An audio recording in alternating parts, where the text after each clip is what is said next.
pessoal. Boa noite a todos que estão nos assistindo hoje nessa quinta aula. Eu vou colocar aqui. Sejam todos muito bem-vindos e bem-vindas.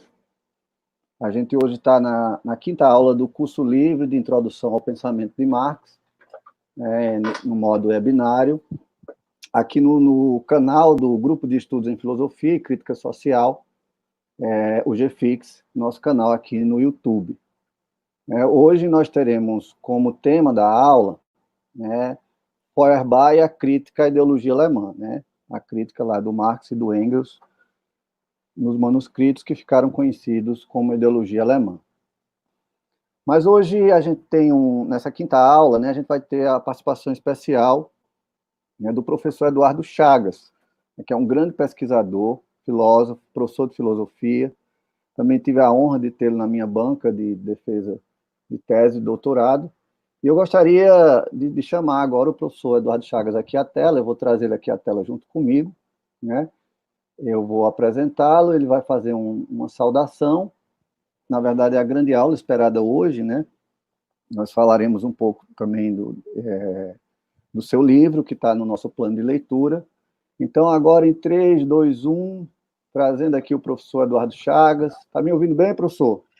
Tudo bem. Boa noite. Boa noite. Bom, eu queria rapidinho aqui, Eduardo, lhe apresentar o professor Eduardo Ferreira Chagas, professor em graduação em filosofia pela Universidade Estadual do Ceará. Também tem mestrado em filosofia, pela Faculdade de Filosofia e Ciências Humanas da Universidade Federal de Minas Gerais, e tem doutorado em filosofia pela Universidade de Kassel, na Alemanha, e pós-doutorado pela Universidade de Münster. Ele é professor efetivo do curso de Filosofia e do Programa de Pós-Graduação em Filosofia da UFC, da Universidade Federal do Ceará. É professor também do Programa de Mestrado Profissional em Filosofia, e professor colaborador do Programa de Pós-Graduação em Educação Brasileira da FACED, na Federal do Ceará também. Atualmente, o professor Eduardo Chagas é bolsista de produtividade em pesquisa do CNPq, é também editor da revista Dialectos, e dedica suas pesquisas ao estudo da filosofia política, da filosofia de Hegel, do idealismo alemão e de seus críticos, Leia-se Feuerbach, Marx, Adorno e Habermas. O professor Eduardo Chagas também dispõe de um site, eu vou estar colocando aqui, onde ele divulga o seu trabalho e a sua produção. Eu estou colocando aqui no chat o site do professor Chagas, Está aparecendo aqui para vocês também aqui na tela, aqui embaixo, certo? E hoje e também é membro, da Sociedade Internacional Feuerbach. Então, eu acho que não teria nome melhor para a gente hoje trazer aqui como expositor principal. Bem, professor Chagas, seja bem-vindo. Muita gente do Ceará, viu, lhe assistindo aqui hoje. Foi pago, né? Foi pago. Pois é. Vou ter que dar uma grujeta a cada um. Então, boa noite a todos. Inicialmente, gostaria de agradecer muitíssimo ao professor Vécio. Queria parabenizar-lhe pela iniciativa e a realização desse belo curso, que envolve não só o professor, mas também outros pesquisadores. Queria parabenizar também a Universidade Federal da Paraíba, pelo acolhimento desse curso, um momento difícil, em que estamos passando conjunturalmente, politicamente no Brasil. E queria de coração agradecer a todos aqui presentes, que é a razão desse curso. São justamente as pessoas que estão aqui presentes, para a gente poder discutir, debater. Então, o Verso me conhece, quem quiser se opor, me criticar, eu vejo até com bons olhos as críticas à oposição. Não se trata aqui de defender verdades, que ninguém está fazendo religião, mas sim filosofia, verdades absolutas. Então, são proposições com fundamentos, mas também aberto, à discussão, ao debate. Então, muitíssimo obrigado pela presença de todos aqui.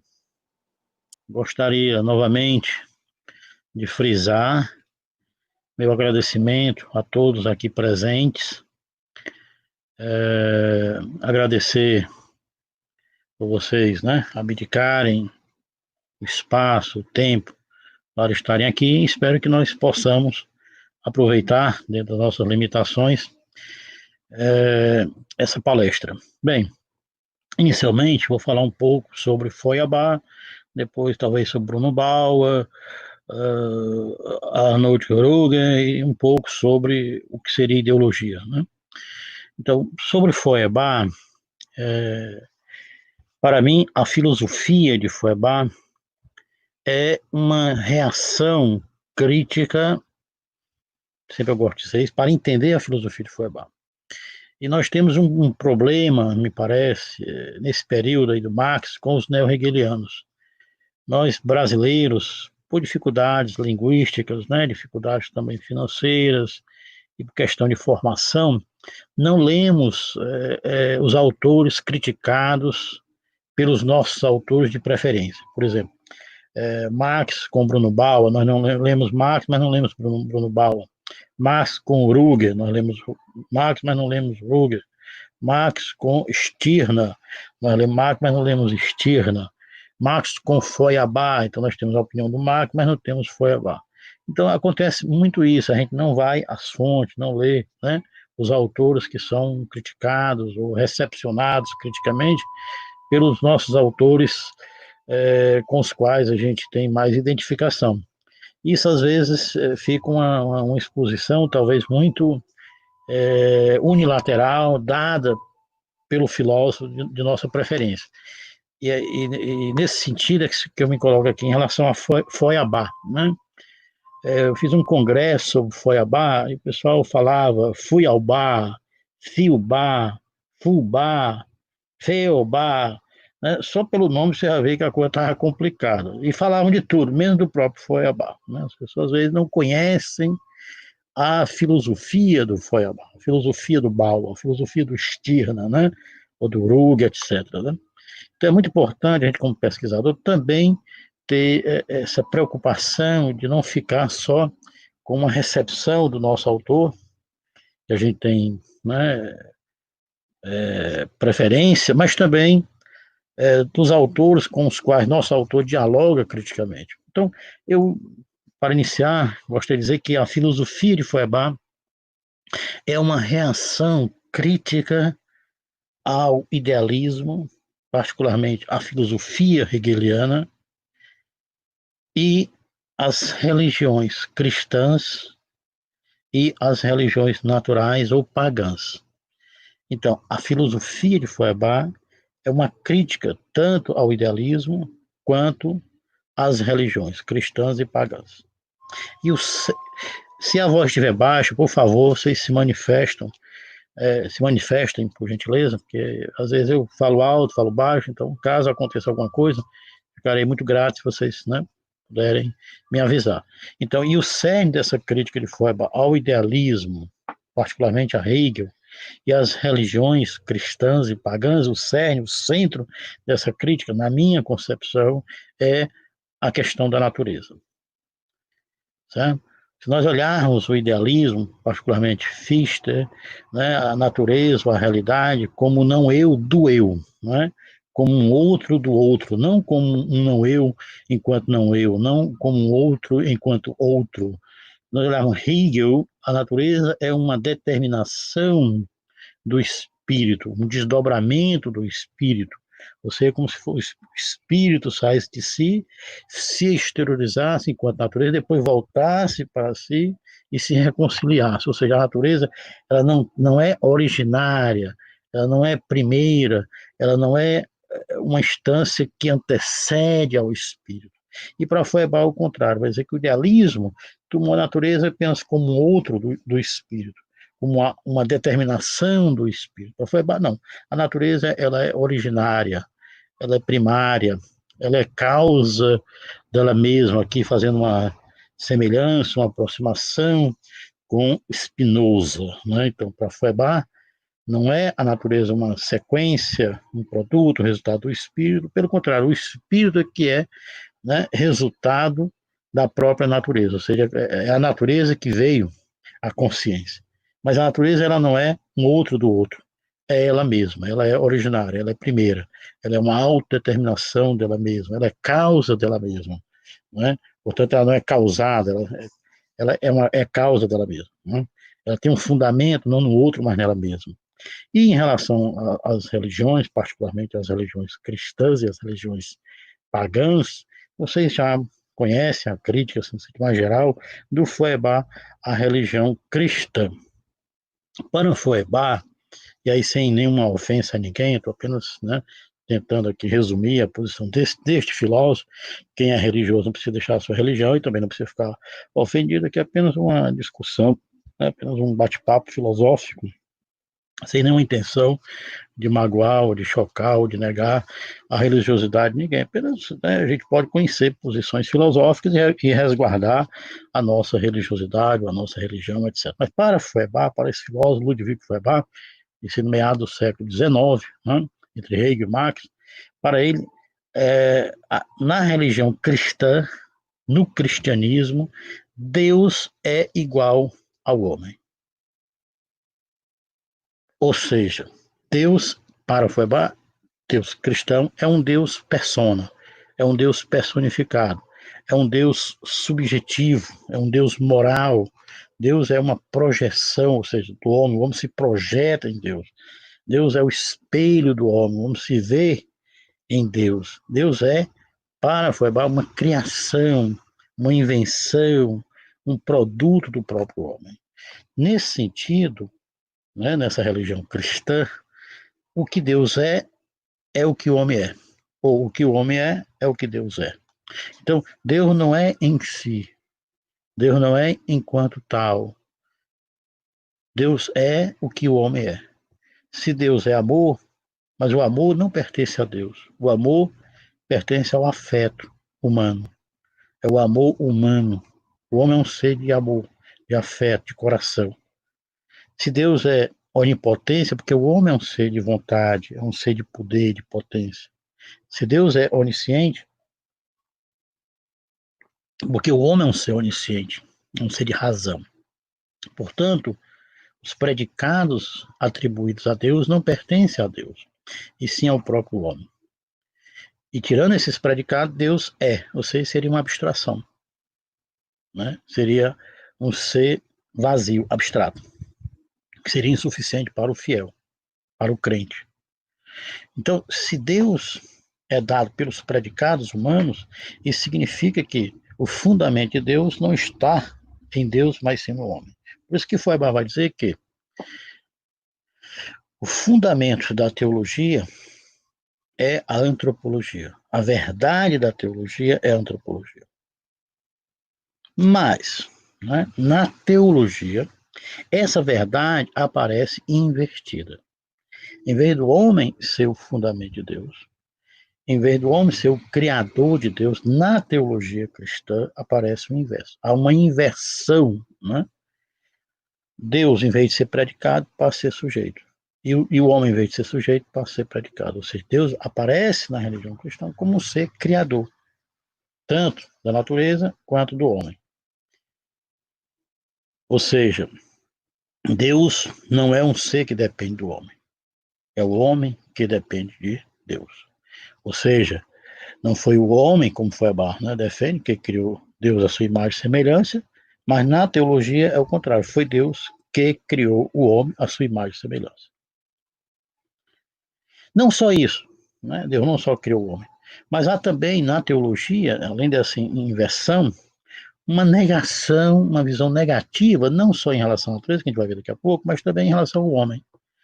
Deus criou o homem, mas o homem, na teologia cristã, tem um sentido negativo. O homem é mau, Deus é bom. Deus é positivo, o homem é negativo. Deus é essência, o homem é um ser sem essência, algo pecaminoso, né? Algo doentio. A finalidade do homem é a morte, é morrer e deixar de ser. E o corpo, a sensibilidade, a corporidade, né? Como algo negativo. Então, mas se nós olharmos a tese do Feuerbach, que Deus não é Deus, enquanto tal, que Deus é o homem, mas Deus é o homem para Feuerbach, não é o homem singular, Joaquim, Pedro, Maria, Josefa, é o homem, mulher e homem pensado de forma universal, é o gênero humano. Ou seja, Deus para Feuerbach é o homem que aparece na religião, mas é o homem sem o homem, sem a sua corporeidade, sem a sua sensibilidade, sem a sua materialidade. Por que isso? Porque na religião cristã há um Deus idealizado pela subjetividade humana, ou seja, há uma subjetividade que quer ser absoluta, que não quer ter limites. Por isso que Deus é a imagem do homem, mas sem a corporidade, porque corporidade põe limites, põe barreiras, sem a natureza do homem. Por isso, esse Deus sem a natureza do homem, né, ele pode ser um Deus transcendente, um Deus sobre-humano. Né? Ou seja, ele pode transcender, ele não tem corpo, logo ele não tem morte, ele não tem finitude. Não é, e esse Deus é não só igual ao homem, mas sem a corporidade, sem a sensibilidade, sem a materialidade, mas é também um Deus não só sobre-humano, mas também sobrenatural. Por quê? Porque se ele é Deus, ele não pode admitir a natureza. Daí, né, minha tese é que no cristianismo há uma negação, uma aversão, uma hostilidade à natureza. Ou, outras palavras, arriscaria dizer que o cristianismo não se dá bem com a ecologia. É antiecológico, é uma coisa linda, né?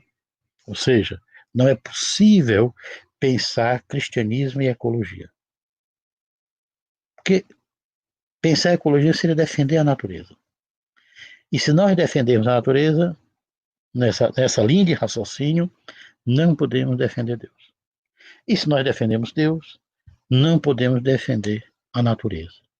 Ou você é amigo de Deus e inimigo da natureza, ou você é amigo da natureza e inimigo de Deus. Se você for amigo de Deus, não pode admitir a natureza. Se for amigo da natureza, não pode ser amigo de Deus. Porque a natureza vai dizer que o homem veio da natureza e não veio de Deus. Se o homem veio da natureza, não há criação. Né? O homem não foi criado. Ele veio em um processo de evolução. Se o homem veio da natureza, ele é finito. Ele é mortal. Logo, não existe imortalidade. Né? Não existe vida pós-mortal. Se o homem veio da natureza, ele é um ser material, um ser de carência. Né? E a natureza vai impor limites ao homem. Tem a sua legalidade, tem as suas leis próprias, né? O homem não pode agir de forma irregular, de forma arbitrária. O que é Deus cristão? É um Deus em que a subjetividade quer ser absoluta. É uma subjetividade que não quer ter limites. Por isso que ela vai acreditar nesse Deus como se fosse uma crença na própria subjetividade pensada de forma infinita, absoluta. Uma subjetividade que não tem corpo humano e não tem natureza externa. Por isso ela pode o quê? Né? Agir de forma arbitrária com o corpo humano e com o mundo externo, com a natureza. Eu posso transformar água em vinho, sem poder, mas eu posso, né, na religião. Eu posso fazer um cego enxergar, eu posso transformar uma cobra em pau, pau em cobra, eu posso fazer a chuva secar, eu posso fazer o sol descer, baixar, eu posso transformar um cesto vazio em cesto de peixes. Ou seja, eu brinco com a legalidade da natureza. Só que às vezes não é possível. Né? Se você não enxerga, não vai enxergar assim. Se você não tem útero, não vai ter filhos. Se não tem concepção, você não vai ter filho. Né? Então, a natureza vai impor limites. E não vai permitir essas ações arbitrárias, né, que há com o Deus cristão, que é, na verdade, a subjetividade sendo arbitrária. Então, afirmar a natureza seria o quê? Negar a questão dos milagres. Negar, né, a intervenção da mão de Deus no mundo. A natureza não é guiada por Deus, a natureza é guiada por ela mesma. Né? Negar a providência divina. Negar a imortalidade da alma. Se fosse a imortalidade existisse, ela ia existir depois né, do corpo estar morto. Iria viver em outro espaço, em outro tempo. Mas quem vive no espaço, no tempo, vai ter que morrer. Como é que a pessoa vai morrer se está morto? Não pode. Então, filosófica, cientificamente, isso seria impensável, inviável. Então, o Feuerbach faz uma crítica dura, né, à religião cristã na tentativa de resgatar o homem que fora reduzido a só espírito em detrimento, né, do seu corpo, da sua corporidade, da sua sensibilidade e em detrimento da natureza. Né? Para resgatar a natureza, resgatar o homem, é necessário negar a teologia, a negação da negação para trazer a reposição, trazer o homem de volta. E Feuerbach também faz uma crítica, não só à religião subjetiva, essa religião personificada, que para ele seria as religiões cristãs, mas também as religiões naturais, as religiões pagãs. E aí, com a diferença, Feuerbach tem uma aproximação, vamos dizer assim, maior, né? Tem um apreço maior às religiões naturais do que às religiões cristãs, porque nas religiões naturais há um Deus não subjetivo, há um Deus não moral, há um Deus não persona. Nas religiões naturais, nas religiões pagãs, há um Deus físico, há um Deus que é idêntico à natureza, ou a natureza é Deus. A natureza aparece como divina. O divino é a natureza. E isso tem um significado, quer dizer, embora o Feuerbach não seja um religioso natural, né, não defenda cabalmente as religiões naturais, mas as religiões naturais dizem algo, qual seja, que o homem veio da natureza. Se veio de Deus, que Deus é a natureza, como veio da natureza. Né? Logo, o homem é um ser de carência, é um ser de necessidade. Por que a natureza é Deus? Porque o homem precisa dela. O homem não pode viver sem as condições primárias, né? As condições materiais de vida, da morte.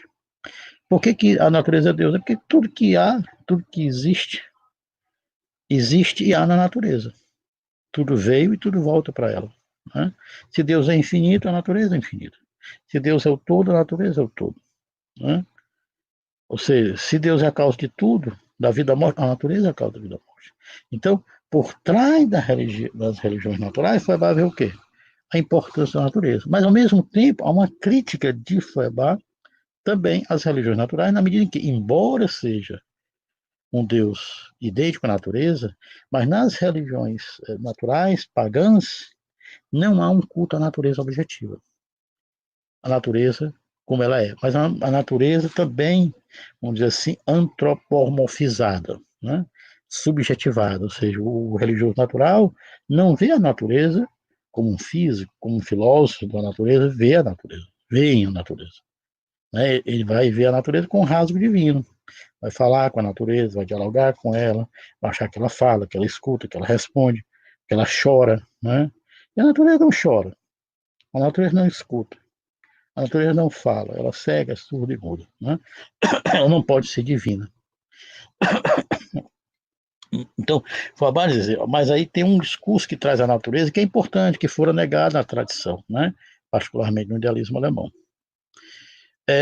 Marx vai dizer, olha, Feuerbach é interessante, a crítica de Feuerbach à religião, né?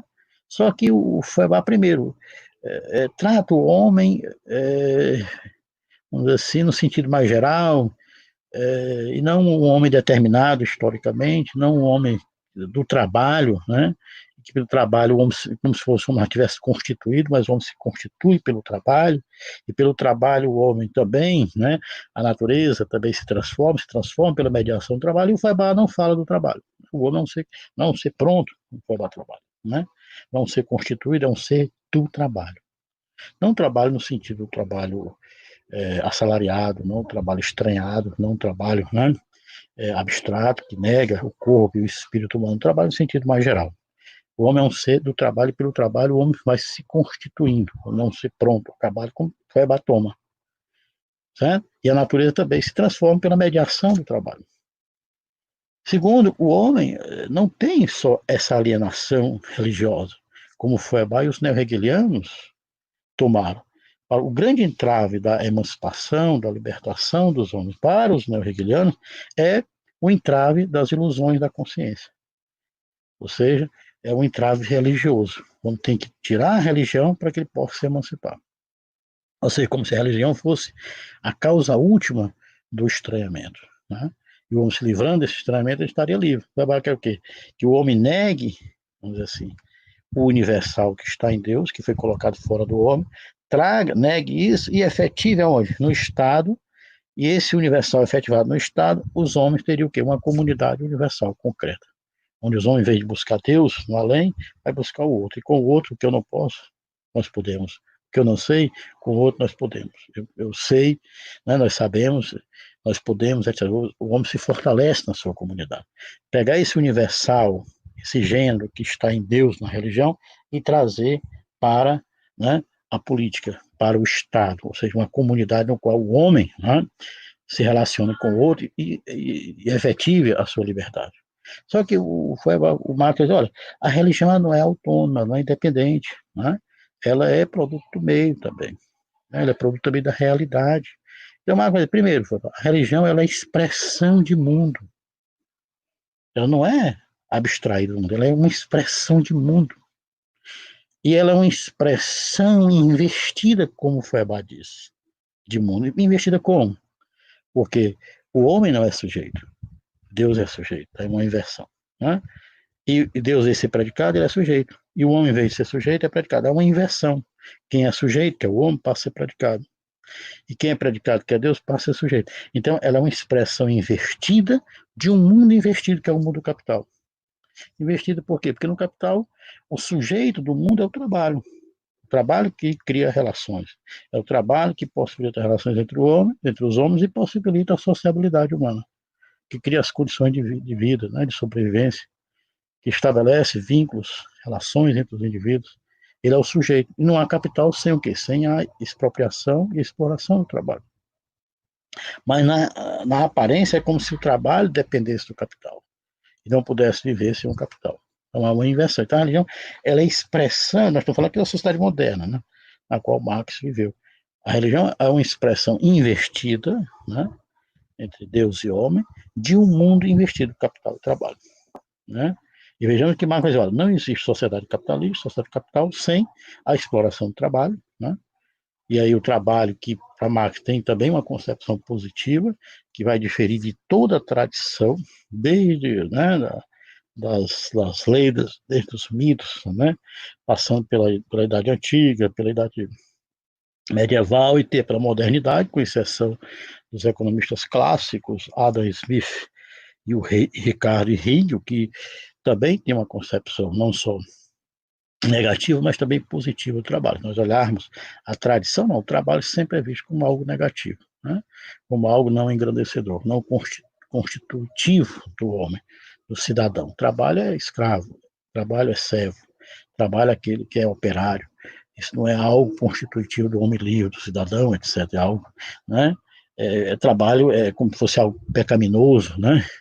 Pecado de Adão, né? Nós vamos na geração de Adão, e a mulher vai fazer o trabalho de parto, trabalho como dor, como sofrimento, né? E nós vamos ter que trabalhar, suar para ganhar o nosso pão. Hoje nós estávamos no paraíso, nós tínhamos tudo, né? Com a queda, nós temos que trabalhar. O trabalho como uma forma de expiação, uma forma de penalização do homem, né? Então, o trabalho na história é visto como negativo. Marx está dizendo não, né? O trabalho é uma atividade livre e consciente. O homem é um ser do trabalho. E é pelo trabalho como se distingue, né, dos animais, se distingue dos seres naturais, dos seres minerais, porque pelo trabalho o homem cria, né? O homem de fazer cria.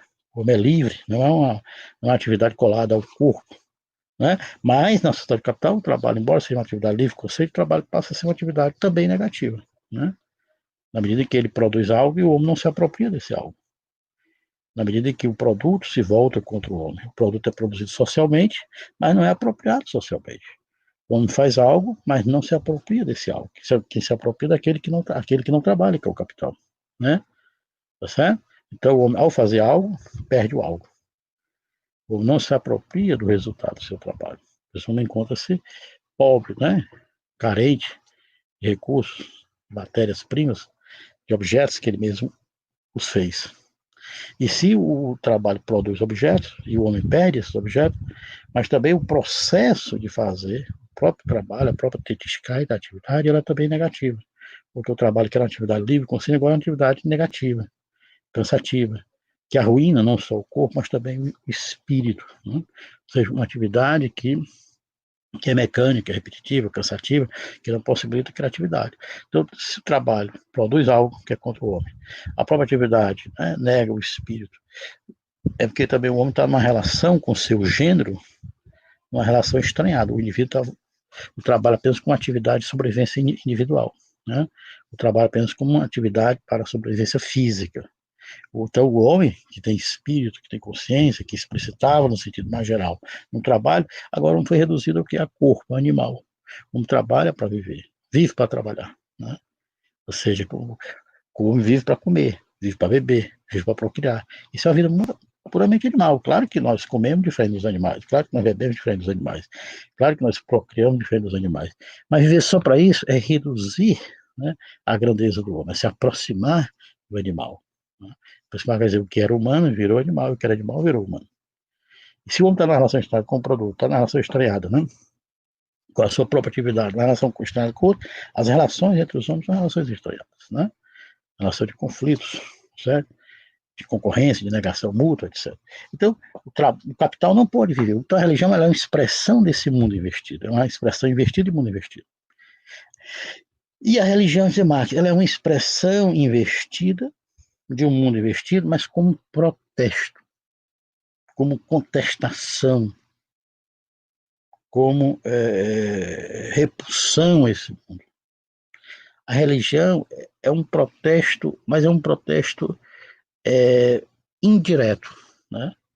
É uma expressão investida como protesto, como contestação, como reprovação deste mundo. Então a religião é como se fosse uma espécie de ceticismo, né, de descrença em relação ao Estado, em relação à própria sociedade capitalista. O religioso está cansado de não ser atendido pelo Estado, está cansado de não ser atendido pela sociedade. Então, a crença em Deus expressa essa descrença. Né? É uma expressão investida no mundo enquanto descrença ao Estado, descrença à sociedade. Ou seja, é um homem sem esperança, que vai recorrer a Deus para resolver seus problemas que o Estado não pode resolver. Mas ou seja, a religião ela é uma expressão investida como protesto, mas um protesto indireto. Não tem uma praxis, estava falando aí, né? Não tem um engajamento. Né? Quer dizer, é uma certa descrença a esse mundo, que esse mundo possa resolver suas dores, seus sofrimentos, né? Sua angústia. Um mundo sem esperança. Então vai buscar em Deus. E ele é impotente, né? Assim, então é uma expressão de recusa, assim, indireta, porque não tem, né, praxis, não tem negação do Estado, não tem negação da sociedade, não reivindica outra sociedade, é indireta, e ao mesmo tempo impotente, porque vai querer a realização dos desejos, das carências, dos sonhos, né, dos desejos, não aqui, mas no além. Ou seja, ela é impotente porque não vai potencializar em que seus desejos sejam realizados. Daí, Marco vai dizer que a religião, nesse sentido, por ser, né, uma expressão de mundo, uma expressão investida de mundo, por ser uma expressão investida enquanto protesto, enquanto contestação, e por ser uma expressão investida enquanto protesto impotente, leva o homem que a ver a realização dos seus desejos não aqui, mas no além. Nesse sentido, precisamente nesse sentido, a religião aparece como o ópio do povo. O que seria o ópio do povo? Que ela adormece a consciência humana. Ela leva a um certo conformismo com esse mundo, porque a vingança de Deus, né, vai acontecer. O reino de Deus vai acontecer. A justiça de Deus vai acontecer. Embora não aqui. Então, a religião passa a ser uma espécie de deixar a sua mente um pouco conformada, né? Embriagada, como se fosse, que eu sempre gosto de brincar, como se fosse uma aguardente espiritual. Né? Você fica um pouco ébrio, né, com esse mundo. E aí uma consciência ébria, né, um pouco ébrio, leva o quê? A uma aceitação deste mundo. Então, a religião acaba corroborando também com esse mundo, entregando uma subjetividade assujeitada a esse mundo, que corrobora, né, com o status quo, que não tem confronto com esse mundo. É nesse sentido que talvez, né, os filósofos que estão ali na ideologia alemã vão ter a religião como um grande entrave da emancipação. Se nós olharmos Bruno Bauer, que fora professor do Marx, né? Marx era uma espécie de assistente do Bruno Bauer, em Bonn, né, na Alemanha. Bruno Bauer diz, olha, é necessário, né, que nós tenhamos uma emancipação política e a finalidade da emancipação política seria o quê? Emancipar o Estado da religião. Tirar a religião da esfera pública, porque há diversas religiões, embora a religião se coloque como universal, mas não é como um todo, mas não é um todo absoluto, né? Não é universal, pleno, é um entre outros, é uma religião entre outras. Então, a religião, se ela ficar na esfera pública, ela passa a ser o quê? Uma esfera universal, mas que é um particular, que é em detrimento de outros que não têm a mesma religião. Então, o Bruno Bauer vai dizer, é necessário que emancipar o Estado através da política. Ter um Estado livre, um Estado democrático, um Estado-nação sem religião. E Marco vai dizer, olha, tudo bem, Bruno Bauer, mas você não está falando no que já aconteceu. A posição é do passado. Isso já aconteceu, né? Nos Estados Unidos, na França, na Holanda, nos países avançados, os homens tiveram a emancipação política, ou seja, tiraram a religião do público e a colocaram na esfera privada. E a religião não foi extinta como você pensar, como você pensa. A religião continua com força na sociedade civil. Então o Budubal pensava, tirando a religião do público e colocando no privado, ela tende a, vamos dizer, ser extinta. Mas não, aconteceu isso, o Estado se efetivou, o Estado se tornou laico, se tornou profano, né? E a religião não suprimiu, ela apenas se deslocou da esfera pública para a esfera privada. E da esfera privada, ela continua forte, não foi suprimida. Segundo, o Estado, mesmo não tendo religião, né?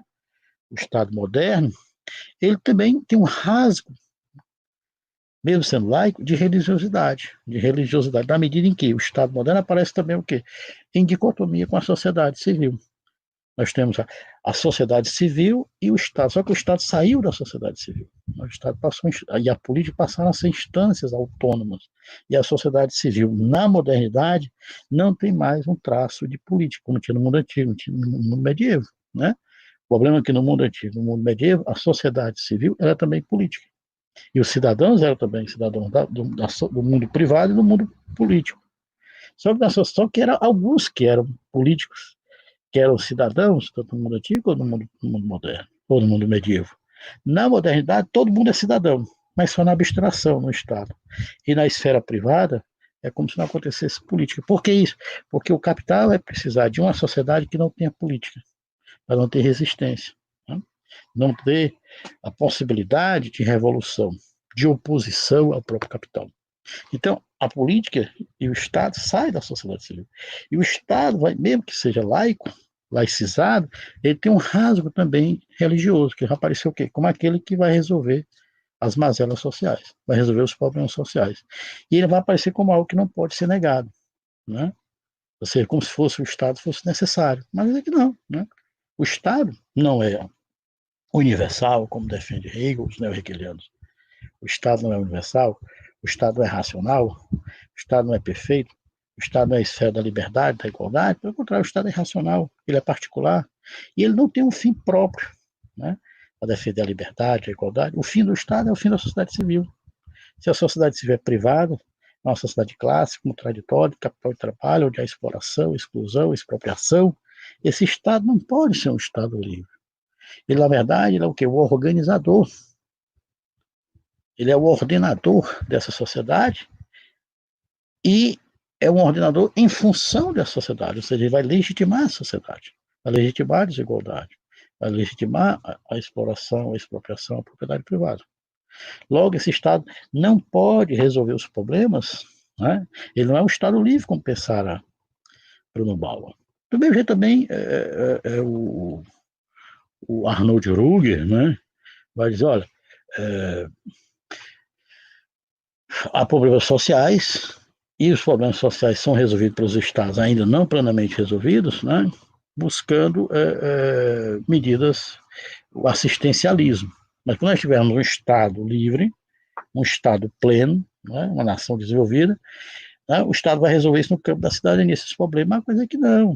O Estado moderno, e nas nações onde o Estado moderno se efetivou, os problemas sociais continuam, né? Porque é uma sociedade civil contraditória, que gera exclusão. Baseado na exploração, vai gerar miséria, vai gerar plebe, vai gerar desemprego, fome, falta de habitação, falta de escola, etc. E o Estado não é um Estado pleno, não é um Estado livre, não é um Estado universal. E o Estado não vai abdicar, como pensava, por exemplo, Arnold Ruger, né, do assistencialismo. O assistencialismo não é questão de Estados pobres ou de países não plenamente desenvolvidos. Pelo contrário, os países plenamente desenvolvidos, né, não abdicaram do assistencialismo. Porque o Estado, né, vai dizer, e a sociedade vão dizer que os problemas sociais são frutos da escassez da natureza. Ou os problemas sociais têm como causa a questão da preguiça do indivíduo, ou a falta de educação, ou uma má administração. Mas os problemas sociais não são atribuídos à própria sociedade, que gera mazelas, que gera contradição, né? Ou seja, o Estado, vai dizer Marx, não pode abdicar do assistencialismo, porque o assistencialismo serve o quê? Para resolver parcialmente os problemas sociais, né? Ou seja, como se fossem medidas paliativas, né? Que resolve provisoriamente.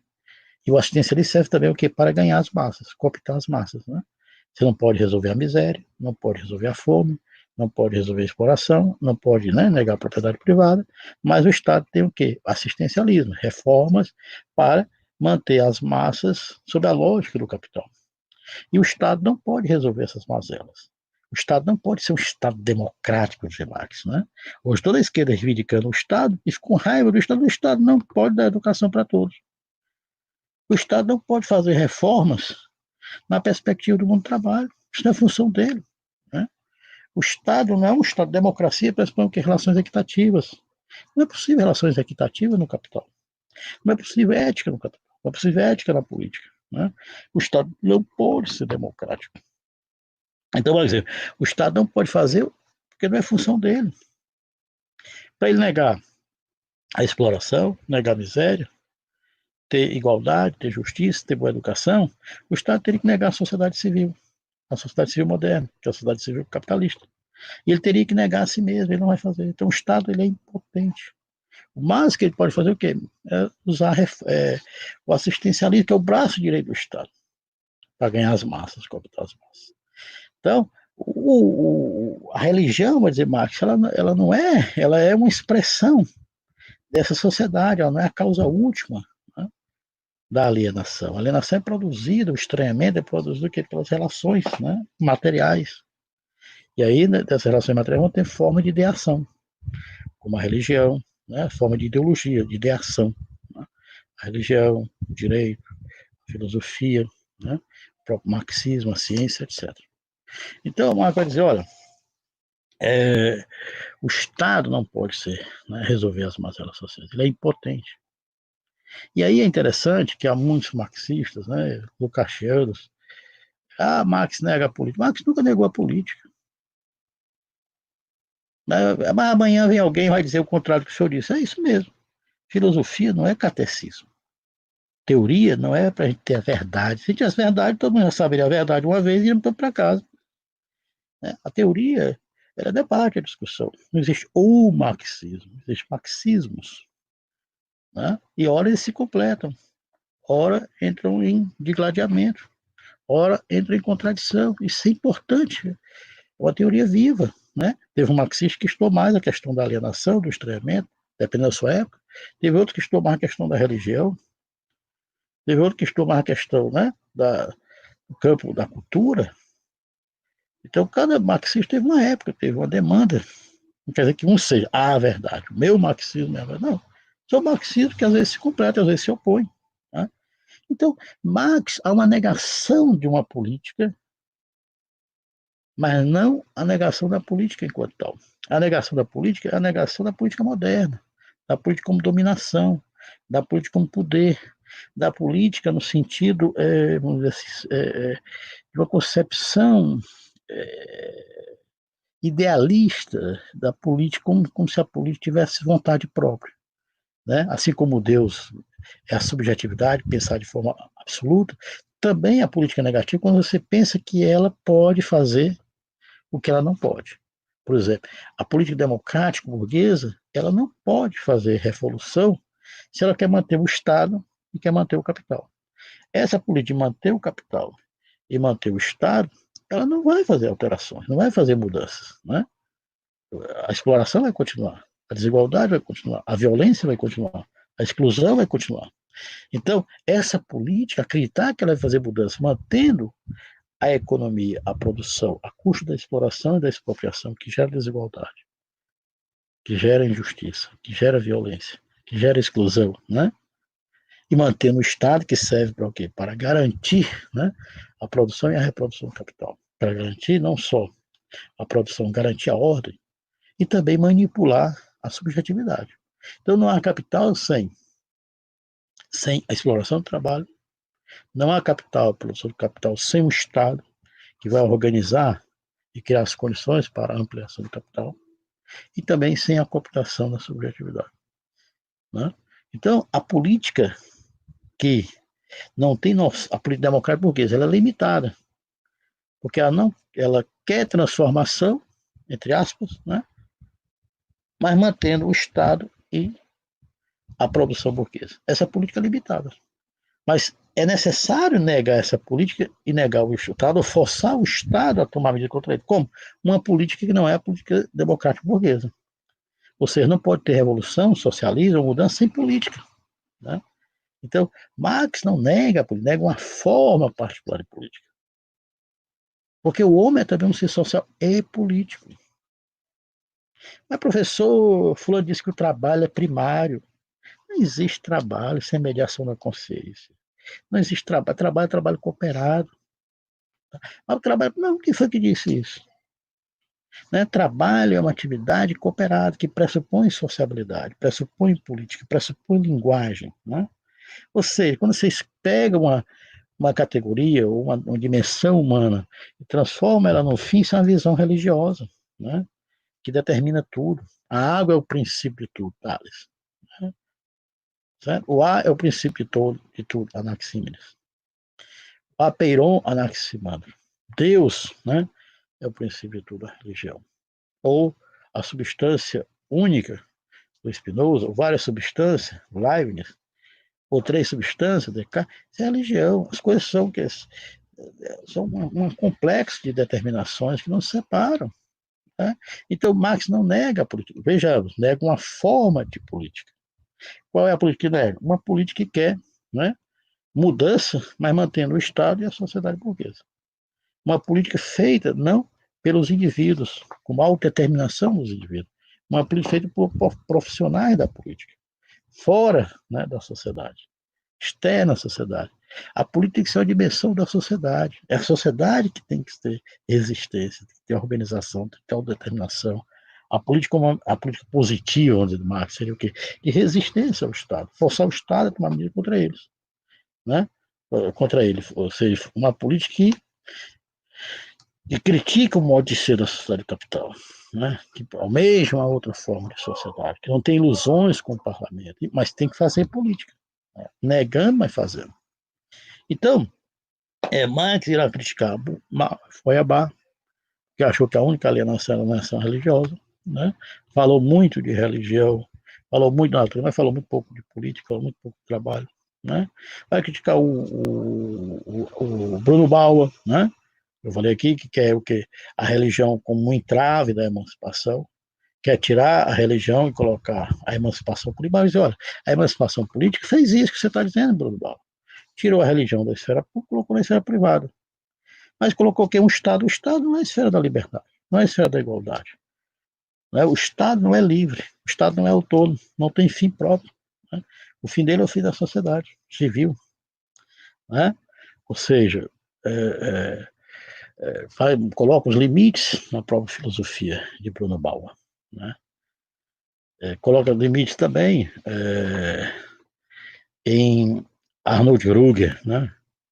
Achando que o Estado pleno, universal, iria resolver as mazelas do capital. Né? Faz uma crítica também lá ao Stirner, né? Lá na ideologia alemã, e vai reduzir o indivíduo à consciência, ao eu, e vai tomar a sociedade como inimiga do eu. A sociedade em si não é inimiga do eu. Não há indivíduo sem sociedade, como não há sociedade sem indivíduo. Né? O homem é um ser da sociedade. Né? A sociedade é a totalidade dos indivíduos. Né? Não existe um indivíduo segregado, um indivíduo separado, né? Sem a sua coletividade. Então, Marx vai dizer, no caso aqui, voltando ao Bruno Bauer, Bruno Bauer, você precisou, além da emancipação, por isso você falar de uma emancipação humana. O que é emancipação humana? É aquela que não fica, né, reivindicando o Estado como se o Estado fosse universal. A emancipação humana, claro que a emancipação política livrou o Estado da religião, pensando aqui no sentido, né, mais geral, claro que hoje a religião volta de novo, a religião quer, né, estar no espaço público, quer editar as normas da convivência humana, etc., que isso é pré-moderno. Mas Marx diz, meu papel não é fazer a relação entre religião e emancipação política, como os neo-hegelianos, no caso o Brumbaugh, fez, mas sim colocar os limites da emancipação política, embora ela seja importante, né?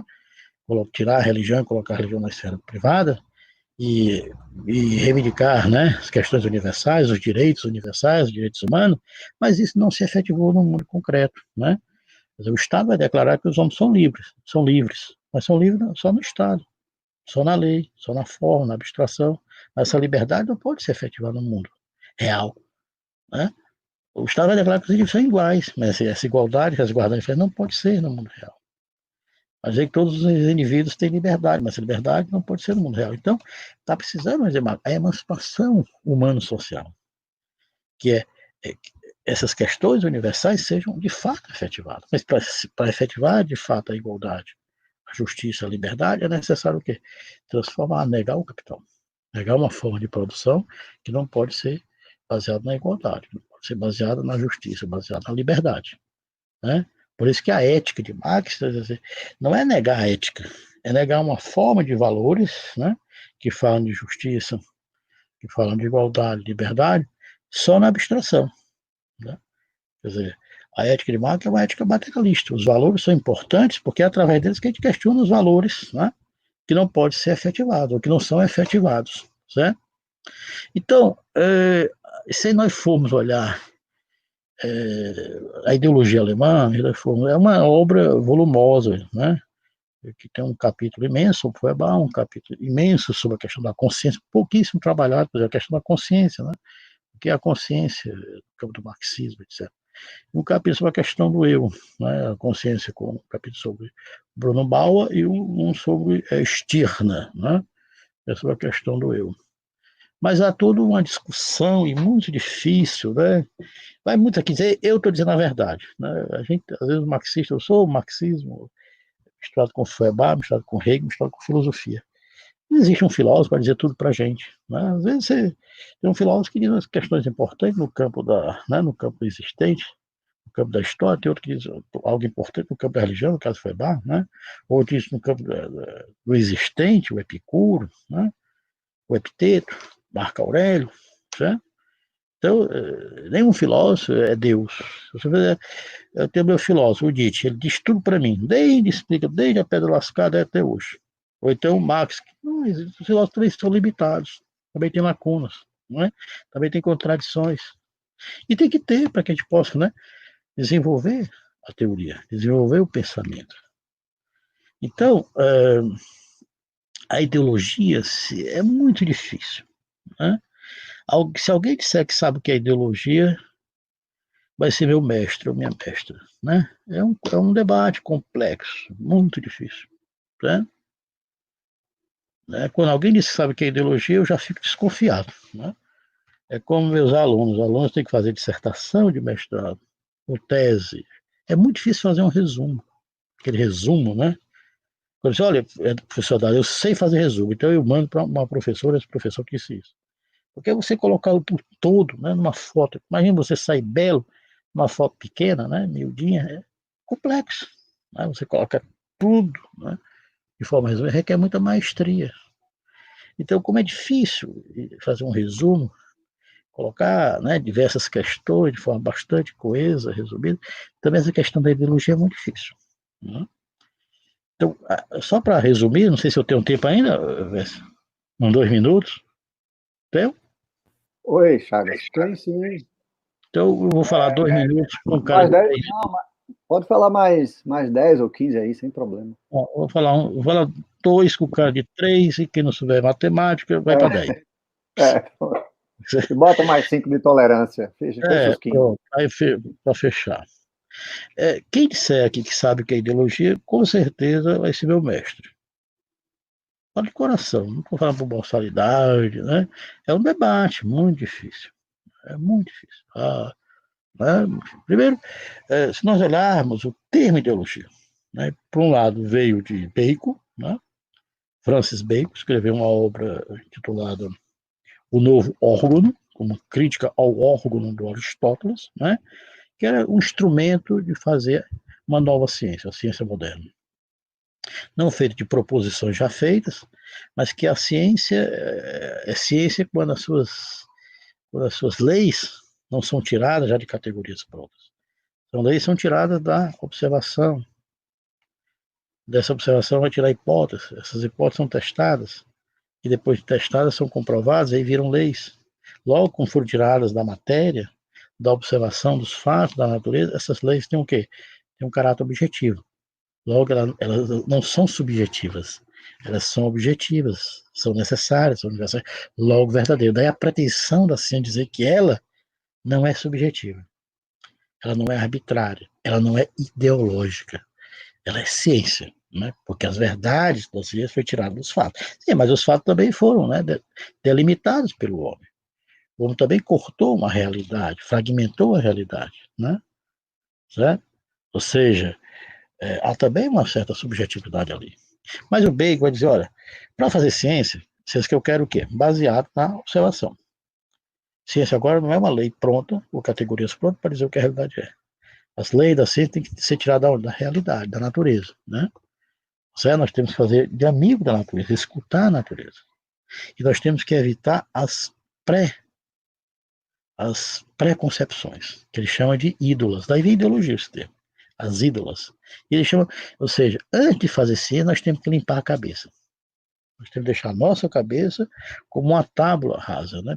Falando aqui do Locke, como uma folha em branco a ser preenchida pela experiência. Para fazer ciência é necessário o quê?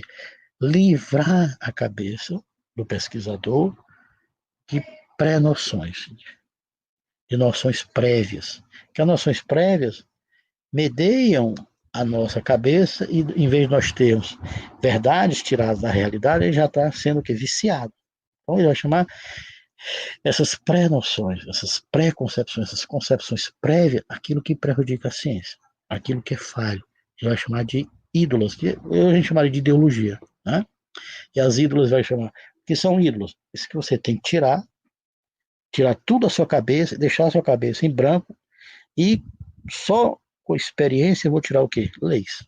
Isso aí não convencia nem a mãe dele, talvez, hoje, né? Mas tudo bem. O bem diz, olha, nós vamos ter que tirar as falsas, as prévias, né?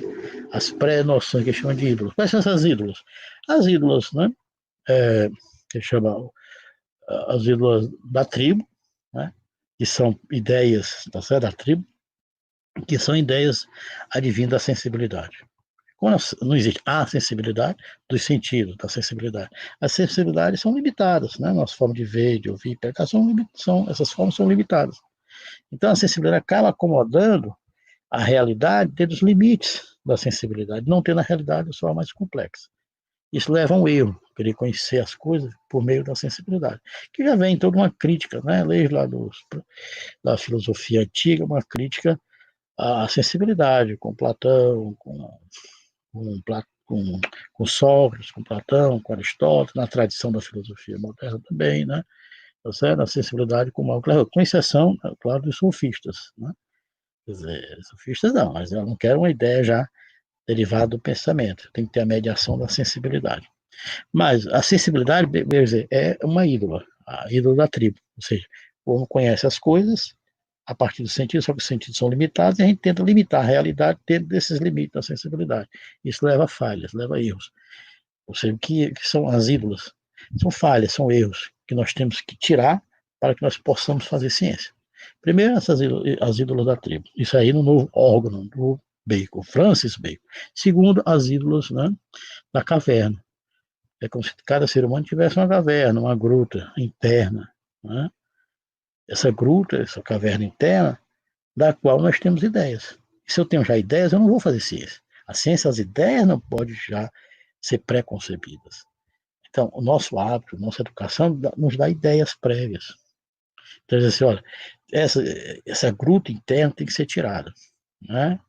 Certo? Que ele chama das ídolas da caverna. Cada um tem uma caverna e olha o mundo a partir da sua caverna. Não olha o mundo como ele é. Né? É como se fosse uma Rapunzel. Né? Que olha o mundo olhando a sua janela, não joga suas tranças para fora. Não vê o mundo como ele é. Não deixa o mundo aparecer. Evitar as ídolos da tribo, as tribos que são dos sentidos, né? Ter ideias ou compreensão do mundo a partir das limitações do sentido, ou ter ideias a partir dos hábitos, dos costumes, né? Ou da educação. Terceiro, as ídolos do fórum, do mercado, que são as ídolos das palavras, dos discursos, das convenções. Se nós olharmos as palavras, não quer dizer que expressam as coisas. As palavras são limitadas. Né? Quem foi que disse que cadeira é cadeira? Quem foi que disse que mesa é mesa? Né?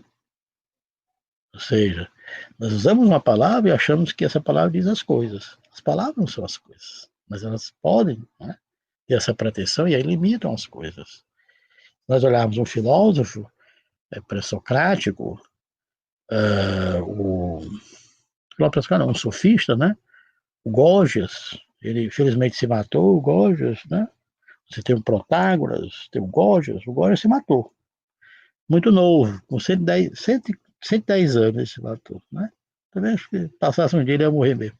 Ele resolveu morrer por inanição, né? Segundo Gorgias, como Protágoras disse, né? O homem é de todas as coisas, das coisas que são enquanto são e das coisas que não são enquanto não são.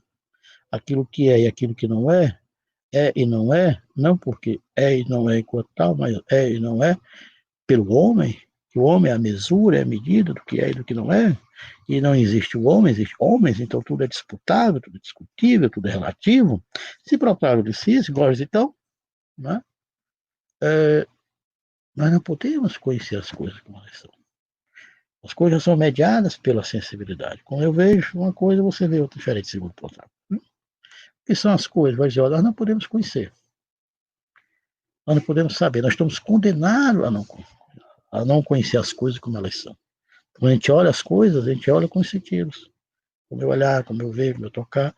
Eu não tenho a coisa enquanto tal. Né? O que a gente tem? Palavras. As palavras, discursos. Né? E filosófico que sabe usar as palavras. Mas as palavras não quer dizer que expresse as coisas. Né? Vai dizer, olha, até você para ser burro, se você entende as palavras, você dá uma de inteligente. Mesmo saber que as palavras são falsas, não são as coisas, né? Mas entender essa falsidade filosófica pode ter um grau de inteligência.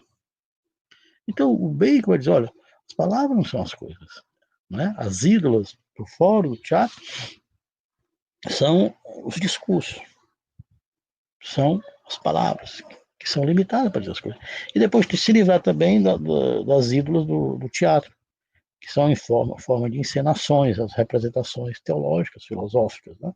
E quer dizer o que a realidade é, mas com posições já fechadas. Então, dizer, isso é ideologia. O que é ideologia? Falsas ideias. Daí veio para nós a ideologia com falsas ideias. Cuidado, né? Isso é um problema. Se você disser o que é ideologia? Falsa ideia. Isso veio de Bacon. Né? Isso não quer dizer que ideologia seja isso. Depois de Bacon, a gente vai ter um outro autor, que é o Destur, né? De Tracy, que escreveu uma obra chamada Elementos de Ideologia. Nessa obra, né, do Destur de Tracy, depois de Bacon, que a ideologia é aquilo também que a gente conhece. Por um lado, a gente tem uma concepção de ideologia com falsa ideia. Veio de onde? De Bacon. Se você perguntar a qualquer desavisado, o que é ideologia, meu querido? Falsas ideias, professor. Né? Cuidado. Né? Você pegar o livro do Amarelo Chaves, o que é ideologia, vai dizer isso, ideologia é falsas ideias. É quem está falseando, não é a realidade. Aquele que está enganando, está ludibriando. Cuidado. Né? E o marxismo não é uma ideologia? A ciência também não é uma ideologia? A arte também não é ideologia? A filosofia não é ideologia? O que é ideologia? Né? Então, se nós pegarmos com falsas ideias, por exemplo, Bolsonaro, tudo é falsa ideia, tudo é ideologia. O marxismo é ideologia. E eles não são, como se eles também não tivessem ideologia. Né? Mas o que é ideologia? Quem souber, por favor, me avise. Né? Então, primeiro, tem uma fonte teórico-filosófica, de Bacon, que é ideologia, pegando aqui as derivações. Uma falsa representação de mundo, uma falsa ideia. Uma ideia que é limitada para dizer o que a realidade é, o que o objeto é. Segundo, nessa obra de estudo de Tracy, que ideologia seria o quê? Uma totalidade, um conjunto de ideias e que tem uma finalidade, orientar o homem no mundo. Né? Uma concepção mais positiva. E o Destudo de Tracy, que escreveu esses elementos de ideologia, no começo do século XIX. Ele tinha um grupo de intelectuais que auxiliavam, né, chefes políticos. E esse grupo, né, de intelectuais do Destudo de Tracy vai também orientar o Napoleão. O Napoleão era, né, metade de gente, bem miudinho, né, mas era muito, muito bravo. Né? Ele disse, rapaz, vocês querem me dizer o que é a realidade, dizer como é que eu devo conduzir a história, se eu estou imerso nela. E aí vem uma concepção negativa também. Quer dizer, olha, vocês são ideólogos, vocês têm ideias e querem, pelas ideias, dizer os fatos sem ter imersão nos fatos, na realidade. Né? Ou seja, vocês não conhecem a realidade, essas ideias não foram tiradas da realidade. Elas são falsas, são limitadas. Aí vem a ideologia como uma concepção falsa. Certo? O que seria ideologia? É um problema. Eu diria o seguinte, né? Mas professor, está falso, está errado. Não está errado. Filosofia não existe. O errado, isso não é teologia. Se você quer verdade, você vai fazer catecismo. Catecismo que é verdade, você, né? Se ajoelhar e ter as verdades, pronto. Aqui é para ter dúvida, ter debate, ter discussão. Né? Então, a ideologia, né, para mim, são formas de ideações acerca de algo, acerca dos objetos, acerca do mundo. Nesse sentido, o marxismo também é ideologia. A ciência também é ideologia. O direito também é ideologia. A religião também é ideologia. A filosofia também é ideologia. Mas, professor, a ideologia é falsa? Não. Né? A ideologia não quer dizer falsas ideias. Essa concepção da ideologia como falsas ideias é como se eu pudesse corrigir o mundo só subjetivamente. E se eu corrijo subjetivamente, eu tenho uma compreensão do mundo. Não, as ideias, elas são o quê? Expressões de mundo. Agora, a ideologia, ela pode ser o quê? Uma aproximação, uma ideação que dê condição de revelar o objeto, ou uma forma de ideação, né, que esconda, que oculta, que oculte, né, que oculta, vamos dizer assim, as contradições do objeto. A ideologia não. Tudo é ideologia. Agora, há uma ideologia, né, que não possibilita a revelação das mediações da totalidade do objeto. Por exemplo, né, eu sou um liberal, supondo, né? Deus me livre, espero que isso não pegue. Né? Eu vou citar o Verso, que é melhor. Eu não tenho mais jeito, não. O Verso, eu sei que ele é um liberal. Né? Tirar essa praga de mim, que é melhor, porque de repente, né? Falando de mal de Deus, um cartilho aqui. Então, supor que o Verso é um liberal. Não diga isso não, que o povo vai acreditar aí. O Verso é um liberal. Então, ele vai ter o quê? Um conjunto de ideias que, né, o orienta nesse mundo. Essas ideias não são só subjetivas. Essas ideias são revelações de como o real é para o liberal, ou como a sociedade liberal é. Ele não está mentindo. Ele vai falar o quê? Que há troca de equivalência, de capital e trabalho. Vai falar que a sociedade é livre, que ela é igualitária, que ela é justa, que todos os indivíduos são livres. Né? Está errado, não. Ele está falando de um nível de realidade, da aparência. ele está falando, por exemplo, eu quando quero conhecer alguma coisa, primeira vez que eu falo, eu converso com uma pessoa, eu vou lá no shopping e converso. Meu querido, o que você está vendo? Ele peço para ele dizer, ele está me descrevendo a realidade. Eu fico feliz quando eu quero, olha, quando eu viajo, a primeira coisa que eu pego um espiento, né, numa religião, numa igreja ou num shopping. Meu querido, vem cá conversar comigo. O que você está vendo aí? Ele começa a descrever, está certo, ele está descrevendo como o mundo é. Está dizendo, isso não é falso, não. Agora, na perspectiva dessa realidade que ele está descrevendo, ela é limitada. Por quê? A realidade não é só a aparência, não é só o que ele está vendo, não é só o que aparece. Também tem o que é a essência, que é a realidade concatenada, articulada. Então, ideologia não é falsa. Essa ideologia, que é a ideação, ela é falsa porque ela não possibilita o quê? Outras mediações para revelar essa própria realidade. Né? Então, porque a ciência vai dizer, olha, nós não somos ideologia, porque as ideias foram tiradas dos fatos. Não, a ciência também é ideologia. Agora, essa ideologia, ela é falsa ou ela pode se aproximar do objeto?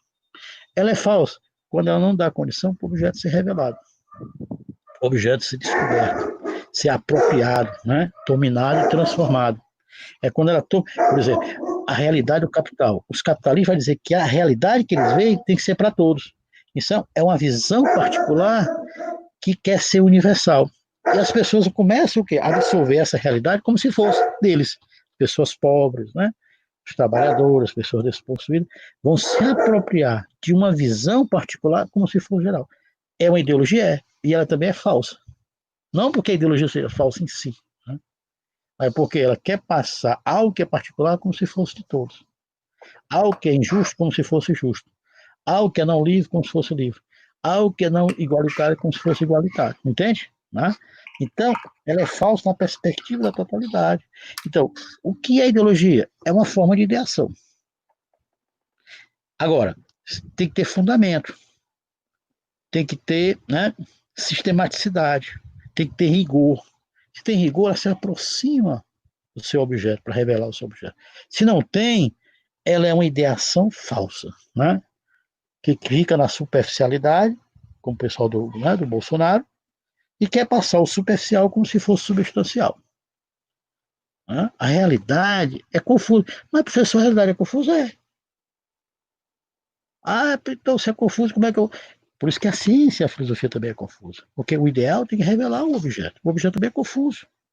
Mas o ideal é o quê? Arrumar essa confusão, sistematizá-la, torná-la clara.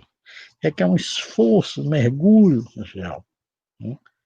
Então, seriam essas questões que eu gostaria, né, de trazer para vocês. Não sei se compliquei, né, ou se esclareci algumas questões. Agora, pelo amor de Deus, né? Não me diga, o professor Eduardo falou um bocado de besteira, e vai o outro marxista verdadeiro. Não existe isso. Isso é da sua cabeça. Não existe. O marxista. Vai chegar um outro que dizer totalmente diferente, e que diga. Eu não sou a verdade. O outro também não é a verdade. Quem quer verdade não estuda. Quem quer verdade não pesquisa. Se você já sabe a verdade, para que você vai pesquisar? Se você já conhece, para que você quer conhecer? Conhecer o outro de se espantar constantemente, né? É descobrir questões, é dar uma lupa diferente. Você pode olhar a mesma coisa, não quer dizer que eu vou desenvolver a mesma coisa do outro. Minha lupa, meu ponto pode ser, né, diferente do outro. Meu acento pode ser diferente do outro. Certo? Então, tudo que eu disse aqui, eu tenho certeza que vai aparecer outro marxista, outro teórico, ele dizer totalmente contrário. Você, poxa, o Eduardo me enganou, né? Quando eu ver esse professor, eu vou pegar. Pelo amor, não me pegue, tá certo? Faz parte da discussão, parte do debate. Então, é uma posição diferente. Eu acho que não há negação da política em Marx, né? Há uma negação específica. Eu acho que o trabalho é primário, trabalho é uma categoria dentre outras, não precisa ter trabalho sem ter linguagem, sem ter política, né? Sem ter sociabilidade, tá certo? Tá? Eu acho que não há uma negação da religião, mas a negação da religião quando ela pretende ser o quê? Ir para o espaço público, né? Querer dar direcionamento moral, subjetivo, direcionar o Estado e a sociedade. Mas a religião, no campo privado, é como outra coisa. Você pode torcer, né, um time, o outro pode torcer, fazer parte de comunidades e se respeitar. Assim também é a religião. Assim também são as formas de ideações, etc. Certo? Então, muitíssimo obrigado pela atenção. Não sei se eu falei a contento, né? espero que tenha colocado algumas questões para nós pensarmos, nós debatermos, ok? Fazer uma propaganda aqui, né? Porque uma vez Façam. eu fiz eu realizei, né, o encontro internacional, e eu fiquei tão chateado que o professor foi lá e praticamente divulgou o evento dele nos mesmos dias, né, que era os dias do nosso encontro. Mas eu vou dar aula, né, aulas remotas, e quem tiver interesse, vai ser pelo Google Meet, né? Vou divulgar no meu Face, Eduardo Chagas. Vocês podem também pegar meu e-mail aí com o Vécio, né? Então, Manda, quem tiver. Eduardo, manda para mim no Zap, que eu divulgo no Face do Certo. grupo, divulgo Uhum. também no grupo do WhatsApp e divulgo lá no nosso Instagram.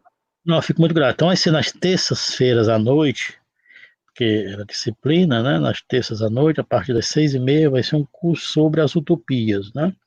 Tomás Moro, Campanella, Bacon, os socialistas utópicos e a recepção crítica de Marx e Engels sobre as utopias. Nas terças-feiras, às 6h30. Nas quintas-feiras, às 14 horas, será sobre a fenomenologia do espírito, né, de Hegel. Eu já começo a próxima semana. Muito E, bom. e nas quintas pela manhã, isso é quinta-tarde, a fenomenologia do espírito, né? E nas quintas pela manhã eu vou dar um curso que é sobre os clássicos da filosofia, expondo a questão da política, do Estado e da educação. Né? O que é educação em política para os sofistas, o que é educação em política para Sócrates, Platão, e aí vai, né? Até a contemporaneidade, alguns clássicos. Então, quem tiver interesse, terça-noite, sobre as utopias, quinta pela manhã, sobre, né, filosofia da educação, e quinta-tarde, sobre Hegel, a fenomenologia do espírito. Quem tiver interesse, como é um canal, né, você é só clicar, não paga nada, de graça, não precisa correr, como o aluno está correndo para pegar a vaga dele, não tem cadeira, internet, então tem espaço para todo mundo, né? E queria também, novamente, só me permitir, né, divulgar esse meu livro, quem tiver interesse, Sim, um livro muito bom, desde a época de Camões até hoje, é um livro muito, muito interessante, na editora FI, PHI, né? Eduardo Chagas, Natureza e Liberdade em Foiabá e Max, tá certo? Vale a pena comprá-lo. De verdade, eu não ganho nada com isso não, porque mais eu tenho que divulgar, né? Tá ok? Então quem tiver interesse, né, de adquiri-lo, é pela editora FI, PHI, né? Porque tem a editora FI com FI, né? E tem essa PHI, tá certo? Eduardo Ferreira Chagas, Natureza e Liberdade em Foiabá. É uma obra muito boa, de verdade, né? Mas todo mundo fala bem de si, eu também tenho que falar bem de mim também, né? Tá certo? Então eu queria, não sei se tem espaço para o pessoal ver perguntas, só entre nós. Em todo caso, me coloca à disposição, caso vocês precisem, né? A médio e sim, longo sim. prazo, algum debate, alguma discussão sobre algum tema dentro do Marx, do marxismo, dentro do Hegel, né? Ou da própria tradição filosófica, me coloca à disposição, tá certo? Eu não gosto de falar muito, vim porque o Verso me convidou, mas geralmente eu gosto de estar mais lendo, escrevendo, pesquisando, né? A gente fala demais, então, e pesquisa pouco, né? A fala tem que ser a posteriori, né? Tem que falar daquilo que pesquisou, daquilo que leu, né? Claro que é importante a nossa participação, nossas dúvidas, né? Mas há muita pressa, né? Só para falar, dá uma certa carência, né? Então, eu aprendi isso. O mestrado é você falar do que você pesquisou. O doutorado, falar do que pesquisou. Então, a fala sempre a posteriori. A gente só pode expor aquilo que já pesquisou, já aprofundou, né? Não quer dizer que seja a verdade, mas pelo menos tem algo, né? Mas hoje há muitas falas, né? Muita pressa para falar, né? Mas é a nossa cultura é mais da fala. Eu queria agradecer, Vécio, né? A você, ao pessoal aqui, pelo carinho, pelo espaço que me foi dado, tá certo? Não sei se as questões fundamentais foram colocadas, né? Foi uma exposição mais de improviso também, mais oral, né? Sem ler, porque às vezes ler cansa muito em filosofia, né? Então eu preferi essa exposição e deixar uma exposição mais sistemática, né? Aqui no meu Sim, sim. livro tem a questão do método dialético em Marx, né? Tem a questão da subjetividade em Marx, a questão do indivíduo em Marx, a religião em Marx, tá certo? A questão da natureza em Feuerbach, a questão da ética em Marx, a questão da ética em Feuerbach. temas pouco trabalhados, pouco desenvolvidos no Brasil, tá certo? Então, quem tiver interesse participar das minhas aulas, como ouvinte, será bem-vindo, tá certo? Eu vou mandar depois para ti, né, Vess? E o Vess divulga, tá certo? Quer dizer, toda semana eu vou ter que divulgar o linkzinho, porque é na hora, né? Se eu divulgar hoje, eu uso o Meet, o Google Meet, né? Então é na hora. Porque se eu botar hoje, eu vou ter que ficar com o computador aberto até, né? Aí, geralmente, é no dia que eu envio, né, o link. Mas eu envio para o Vess, se o Vess puder fazer esse favor, e vocês já ficam sabendo. Quem tiver interesse, mau prazer, tá certo? Chagas, nós que agradecemos. Você pode mandar para mim, eu divulgo no grupo, no nosso Facebook, Obrigado. também no Instagram. Veja só, primeiramente, só para fechar essa questão da ideologia, a gente ainda tem 10 minutinhos. Pois não. O pessoal está perguntando aí sobre algum livro, né? Eu queria indicar 2 livros, certamente você conhece. Eu tive que fazer um certo levantamento da minha tese sobre ideologia, mas um livro que eu considero muito didático e que traz essa que vem nessa embocadura que você coloca aí, uma embocadura de tomar a ideologia como um conceito polissêmico, né? E não como um não como único, né? Tem que ter cuidado. Não há uma concepção uníssona de ideologia. E o Terry Eagleton, nesse livro aqui, pessoal, Tá ele chama Ideologia, né? Isso. Ele faz uma metáfora que eu acho muito didática. Ele vai dizer o seguinte: ele diz que ideologia é como mau hálito. Todo mundo tem. Ou como hálito. Seja mau ou bom, todo mundo tem. Mau hálito. Ideologia é como hálito. Todo mundo tem. Todo mundo acorda. Todo mundo acorda com. Ninguém acorda com hálito de hortelã, né? Então ele diz que ideologia assim é como hálito. Então não há como definir ideologia. Um outro livro interessante, que assim, é um dos estudos também mais completos, para quem se tem a vontade de ler na língua inglesa, é o livro do George Lahane, que é O Conceito de Ideologia, esse aqui que está na tela. O próprio Terry Eagleton, ele cita, ele traz nesse livro aqui uma bibliografia sobre ideologia no final, né? E ele cita esse livro, esse outro livro aqui, como um dos melhores estudos já publicados sobre o tema, né? Inclusive vem com o prefácio do Tom Bottomori, que é o autor daquele dicionário de pensamento marxista. Isso. Então, assim, primeiramente, Thiago, eu acho que sua aula foi fundamental. Sem saber, você fez uma coisa que trouxe grande contribuição. Eu digo sem saber porque a gente não planejou isso. Você fez meio que também uma revisão das nossas aulas anteriores. Muito obrigado. Foi muito legal isso. E outra coisa que eu queria chamar a atenção, né, é que você colocou de maneira muito elegante e educada a crítica que Marx e Engels, na ideologia alemã, fazem de maneira que chegam, de maneira irônica, acidamente irônica, e que chegam, de fato, a ridicularizar o idealismo alemão. Né? Mas você deu uma elegância a isso que Marx, a ironia, às vezes, deles é extremamente ácida. Né? Não é nada elegante como você fez aí. Nota que eles vão apelidar o Bruno Bauer de São Bruno, né? São Marx. Eles estavam com esse bom humor de hoje que a gente está aqui. Eu estudei na Alemanha, você também conhece, né? No caso, o pessoal está acostumado ao debate, à discussão, né? Quer dizer, o europeu, não que eu esteja idealizando, né? Não quer dizer que seja melhor ou pior do que a gente, mas aqui há uma dificuldade de um debate de ideias, né? A gente não tem esse hábito. A crítica aqui é entendida de maneira passional, né? Sempre e quando a pessoa também vai criticar, quer atacar o outro, né? Assim, pessoalmente, desfazer, né? Do outro. Não, o outro tem uma opinião, eu discordo por isso, pronto. Não precisa chamar o outro de medíocre, né? O outro isso e aquilo, entende? No campo das ideias. Nem a gente sabe fazer direito e nem a gente sabe escutar direito. Né? Então há uma dificuldade. Se a gente não debate, a gente também não desenvolve ideias, né? A gente não desenvolve teorias, a gente não acumula filosofia interna no Brasil, porque ninguém lê nada do outro, cada um acha que tem a verdade, né? Ninguém escuta ninguém, isso é ruim, né? Nós devemos escutar, ouvir, né? A gente aprende ouvindo também com o outro, a gente aprende também com a crítica, né? A gente aprende também com os erros. Eu queria muito agradecer aqui as palavras dos ouvintes, né? Aqui no chat, né? Que gostaram da exposição. Sim, muitos elogios. Muitos elogios. Inclusive, teve um aqui bem peculiar, deixa eu ver se eu acho aqui, que eu achei bem interessante, foi do Edival. Ó, O Edival hum. dialogou com a brincadeira que você fez no começo. E ele até disse assim, deixa eu ver se eu acho aqui. Eu estava aqui tentando acompanhar, mas de fato, eu acho que suas aulas aí no Google Meet, a sala, mesmo sendo virtual, vai ficar pequena, viu, Chagas? É, Muita gente, muita gente, muita gente. Mas o Edivaldo disse mais ou menos assim: olha, o professor Chagas disse que pagou o povo aí, mas eu não fui pago, não, e achei bonito, viu? Gostei da aula.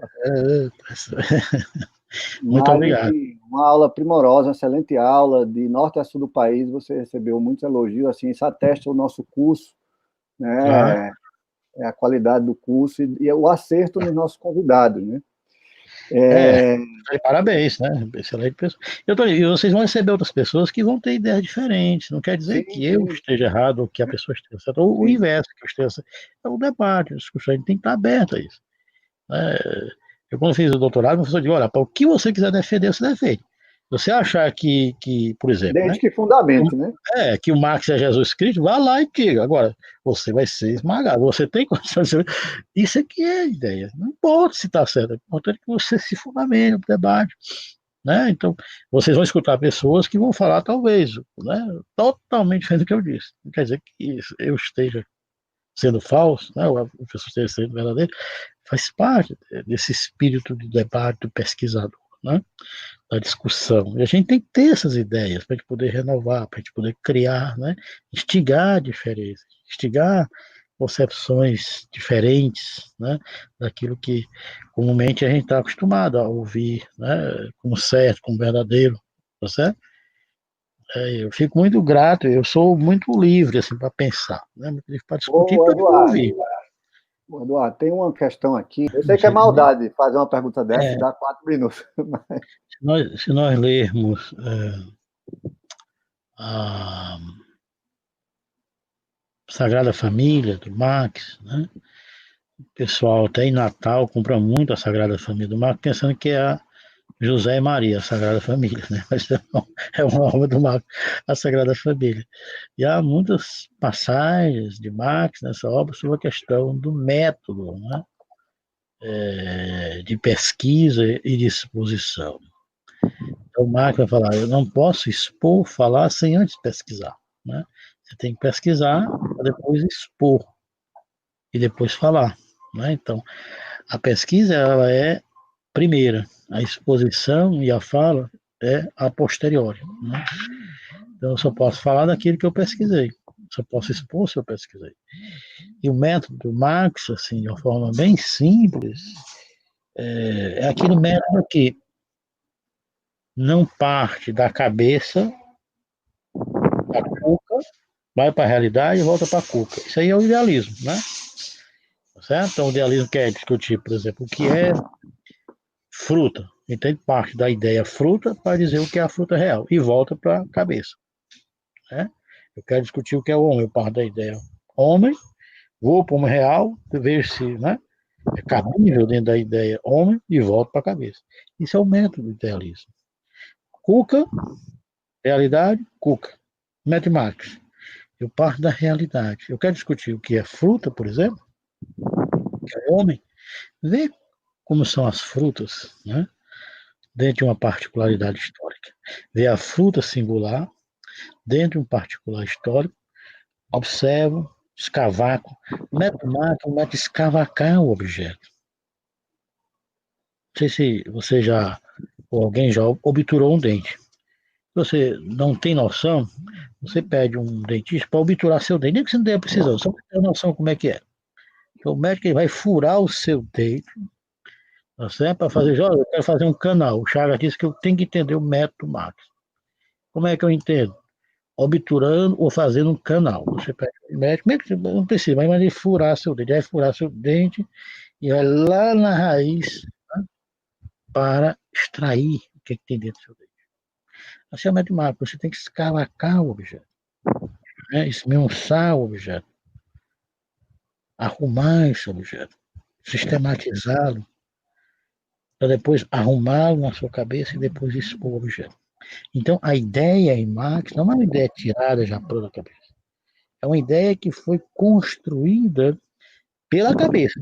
Tá? O pessoal, tem que negar a gnoseologia. Alguns Lucas, isso não existe. Não vai falar sem gnoseologia. Não vai falar do real sem objeto, sem conhecimento. Marx nunca negou o conhecimento. Né? Tão assim, primário. Né? Marx é um negador da gnoseologia. Não é negador da gnoseologia, é uma forma de gnoseologia. Uma forma de conhecimento. Não há como nós falarmos das coisas sem conhecimento, sem ideias. Né? Marx não nega a gnoseologia. Nega uma forma de gnoseologia, uma forma de teoria do conhecimento, que parte de ideias prontas, né? De categorias prontas, tirada da subjetividade. Eu quero dizer, por exemplo, que a fruta, eu já tenho uma ideia da fruta, isso que é, né, uma crise de Marx, as ideologias, de uma ideia externa às frutas singulares, que tem conteúdo específico dentro de uma particularidade histórica. Então, assim, se eu quero ter uma ideia da fruta, a ideia é universal, mas esse universal não foi tirado primeiro da minha cabeça. Eu vou escavacar as frutas, eu vou estudá-las, vou esmiuçá-las, vou arrumá-las, vou me apropriar das matérias, né? Das partículas que estão dentro da fruta. E ao sistematizar, eu trago a minha cabeça para trabalhar. E arrumo, sistematizo. Isso é que é a ideia. E volto para expor. Então, o Mad Max é o que parte da realidade, vem para a cuca e vai da cuca para a realidade. Né? Então, de forma que a ideia, no sentido também aristotélico, né, é o real pensado. Por isso que tem. Professor, por que ninguém tem ideias? Ideias não é fácil. Você tem que se apropriar da história, apropriar da matéria. A matéria também tem uma história, tem uma tradição por trás, né? Tem toda uma cultura por trás. Tem que se apropriar, tem que ter paciência para esmiuçá-la, sistematizá-la, para depois expor. Como essa ideia foi tirada, né? Dessa investigação do objeto, e o objeto também é histórico, o objeto também é móvel, essa ideia também é aberta. Por isso que é uma aproximação. E ela está aberta a ser superada, né? A estar em processo de desenvolvimento. Então, a ideia do Marx, as ideias do Marx, o conhecimento do Marx, né? Não é um conhecimento fixo, né? Não é um conhecimento imóvel, não. Ele vai expressar o real que está em movimento, está em contradição. A ideia também, né? Que não foi pela cabeça.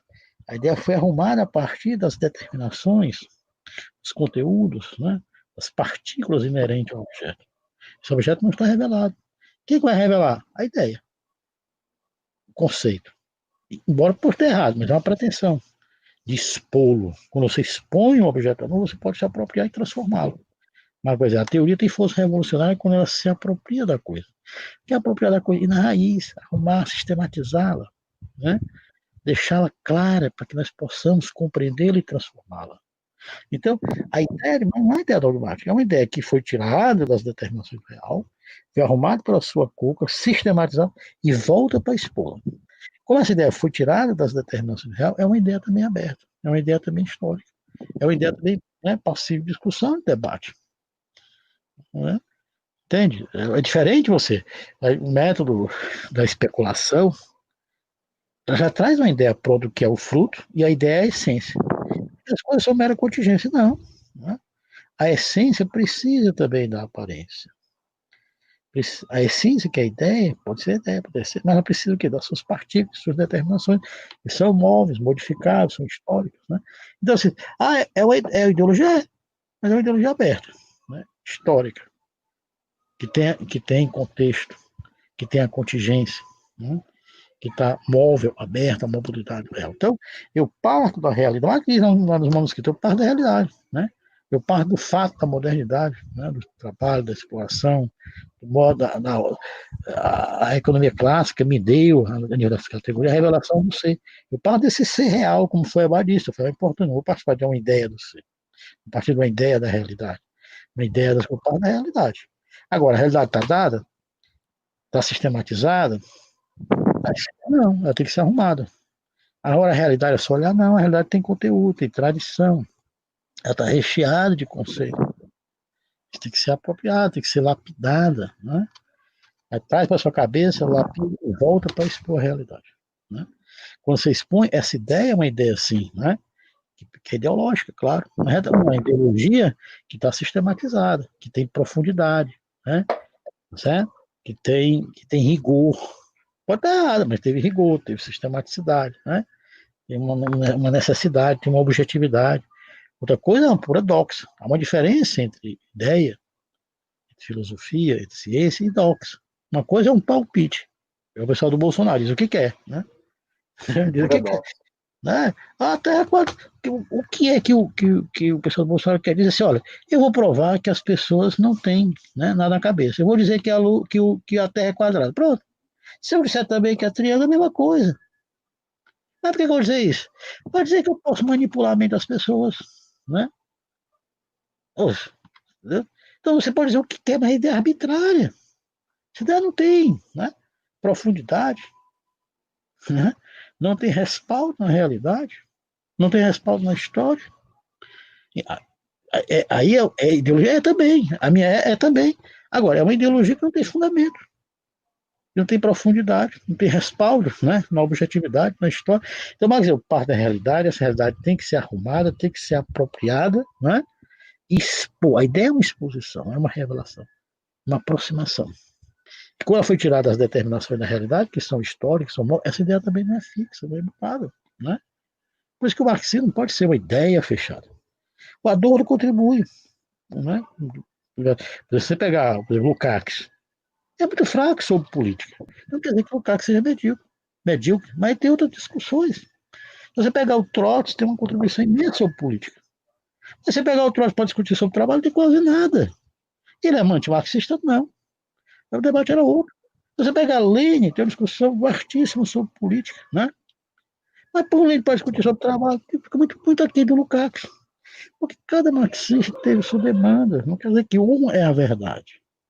Sim. Tem esse por melhor, pelo menos me dá mais elementos, né, teóricos, filosóficos, para pensar determinadas questões. Né? Por exemplo, o Gramsci me dá uma questão de pensar, né? As instituições, pensar a cultura, pensar a subjetividade, o Adorno também, né? Agora, o pensador para pensar por política é muito fraco. Não é que seja fraco, mas não foi a prioridade dele. Né? Tá certo? Então a gente tem que ter cuidado. Meu marxista é o Lukács. Então, desde a Pedra Lascada até o século XXI, eu vou usar o cuidado. Né? Explica tudo. Nem ele tinha essa pretensão. Nem ele tinha, é verdade. Ô, Chagas, Então, as ideias de Marx são ideológicas? São. Agora, é uma ideologia sistematizada, é uma ideologia aprofundada, é uma ideologia com fundamentos, né? Com rigor, que vai poder, pode, mas tem uma aproximação para querer revelar o real. Né? Outra coisa é uma coisa arbitrária, eu vou dizer, olha, a Terra é quadrada. Mas por que é quadrado? Qual é o foro científico, né, que você participou e discutiu? Nenhum, eu estou dizendo. Por que você está dizendo? Porque eu quero provar que as pessoas podem dizer qualquer coisa e as pessoas vão acreditar. Né? Qual é o objetivo hoje, né, da direita? É cooptação, né, a luta pela subjetividade, a luta pelas mentes. Né? Nós estamos no meio, no momento de mídia, momento de informações, disputa de ideias. Então é fundamental que a direita o quê? Dispute ideias, né? Forme cabeças distorcidas, né? Cabeças que não têm condição de entender o mundo, né? Tá certo? Então, há muitos intelectuais aí a serviço, né, da desinformação, sim, sim. da adulteração do real, do ocultamento do real. É uma forma de ideologia que oculta, que não ajuda, não colabora, né? Para que as pessoas possam se apropriar do seu tempo, das questões do seu tempo. E se você se apropria, você tem o quê? Você tem uma imersão no mundo, você está participando do mundo, você não tem, você está alheio. Né? E tem muitas intelectuais que contribuem para que o indivíduo fique alheio. Como? Ideias que não têm fundamento, ideias que não têm embasamento teórico, né? Que não nos ajuda, não é um guia para nos conduzir no mundo. Né? Não que existe só um, mas as formas, né, teorias mais acabadas, nos ajudam a entender o mundo, entender as coisas, etc. Acho que foi uma aula, eu queria reiterar meu agradecimento a você, de fato, né, foi uma aula primorosa, você está toda hora enfatizando a necessidade do pluralismo, né, da recusa ao dogmatismo, né, da recusa a pretensão de se encerrar o debate e dar a última palavra. Acho isso muito importante, sobretudo porque isso representa uma perspectiva democrática no momento que a democracia no Brasil e no mundo todo está sob severa ameaça digamos, desse avivamento aí, fascista ou neofascista. Então, eu queria lhe agradecer, né? Fiquei me coçando aqui, viu, Eu queria deixar só meu e-mail aí, pessoal quiser, sim, né? É ef.chagas, ef.chagas@uol.com.br, ef.chagas@uol.com.br. Quem quiser entrar em contato comigo, é o que eu usei, né? Hã? O que eu usei para te mandar o link. E o Wes também tem aí, quem tiver interesse, né? Entrar em contato. contato. Tá aqui na tela, gente, o e-mail. Então, Chagas, enfim, eu queria reiterar minha gratidão. Eu dizer também que eu fiquei me coçando aí esse debate sobre a ideia, recuperar Hegel, né, a questão também da lógica, da ideia como processo, unidade, a ideia como síntese entre conceito e objetividade, porque isso dá um longo debate. Claro. Mas não dá mais tempo aqui, viu, Chagas? Tá certo. Eu leciono a disciplina de filosofia política aqui, e eu já andei tirando xerox de um pedaço desse livro aqui para usar com meus alunos, viu? Sem problema, não. Pirateando o seu livro. Eu acho que depois não vai me processar, não. O importante é que a gente tenha acesso ao conhecimento, né? E das formas mais gente, possíveis, né? Vale a pena comprar. Só reforçando, vale a pena comprar, gente. O livro do professor Chagas não é caro. Eu acho que é importante a gente, quem pode, né? Mostrando aqui mais uma vez. E vamos encerrando por aqui. Eu queria desejar saúde a todos, firmeza, lucidez, tenacidade. O momento é difícil, mas enquanto, né, essa coisa não passa, a gente está aqui estudando, falando de Marx, falando de filosofia, né, falando de política. Bom, gente, boa noite. Obrigado, Chagas. Obrigado a todo mundo. Tchau para vocês.